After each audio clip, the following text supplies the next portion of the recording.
আসন্ন ইউনিয়ন পরিষদ নির্বাচনের আইনশৃঙ্খলা পরিস্থিতি নিয়ে সংশ্লিষ্টদের সাথে বৈঠক করছে নির্বাচন কমিশন। আগারগাঁওয়ের এনইসি মিলনায়তনে প্রধান নির্বাচন কমিশনার কাজী রকিবউদ্দিন আহমেদের সভাপতিত্বে বৈঠকে অন্যান্য কমিশনাররাও উপস্থিত রয়েছেন। বৈঠকে police, RAB, Ansar, coast guard, BGB এবং স্বরাষ্ট্র মন্ত্রণালয় সহ বিভিন্ন গোয়েন্দা সংস্থার প্রতিনিধিরা উপস্থিত রয়েছেন। নির্বাচনের ভোট গ্রহণের দিন ঝুঁকিপূর্ণ কেন্দ্রগুলোতে সাধারণ কেন্দ্রের চেয়ে দুজন বেশি আইনশৃঙ্খলা রক্ষাকারী বাহিনীর সদস্য মোতায়েন থাকবে বলে সিদ্ধান্ত হয়। এছাড়া ২০ মার্চ টাঙ্গাইল ৪ সংসদীয় আসনের উপনির্বাচনের আইনশৃঙ্খলা নিয়েও আলোচনা হয় বৈঠকে। রাজধানীর এনইসি মিলনায়তনে আইনশৃঙ্খলা বিষয়ক বৈঠকের খবর সংগ্রহ করছেন আমাদের সিনিয়র করেসপন্ডেন্ট আরাফাত সিদ্দিক। সরাসরি কথা বলছি তার সাথে। আরাফাত, আইনশৃঙ্খলা বৈঠক সম্পর্কে আপনার কাছে সবশেষ কি তথ্য আছে আমাদেরকে জানাবেন।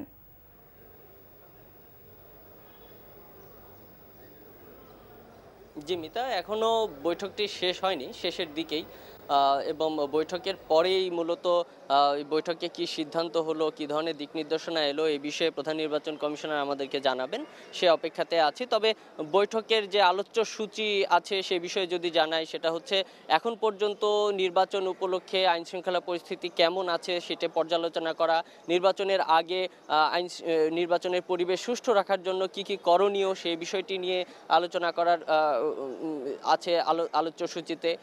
তারপরে নির্বাচনী যে উপকরণ রয়েছে সেই উপকরণগুলোর সংরক্ষণ, ভোট কেন্দ্রগুলোর নিরাপত্তার ব্যবস্থা, নির্বাচনের আইন এবং সুষ্ঠুভাবে যাতে প্রচার প্রচারণা করতে পারে সেই পরিবেশ বজায় রাখার জন্য আইনশৃঙ্খলা বাহিনীরা কি করতে পারে সেই বিষয়গুলো, আইনশৃঙ্খলার সাথে যারা জড়িত রয়েছেন তাদের মধ্যে যে সমন্বয় করা, এই বিষয়গুলো এই আলোচ্য সূচিতে আছে। এখন এই বিষয়ে আসলে সব রিটার্নিং কর্মকর্তা এবং সংশ্লিষ্ট উপজেলা বা জেলার যে যারা পুলিশ রয়েছেন তারা এসেছেন, পুলিশ সুপার তারা এসেছেন।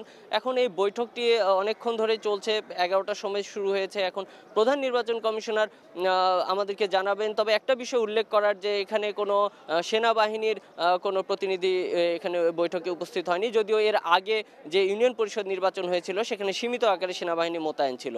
মিতা, এই হলো এখানকার এখন পর্যন্ত অবস্থা। জি আরাফাত, আপনাকে ধন্যবাদ।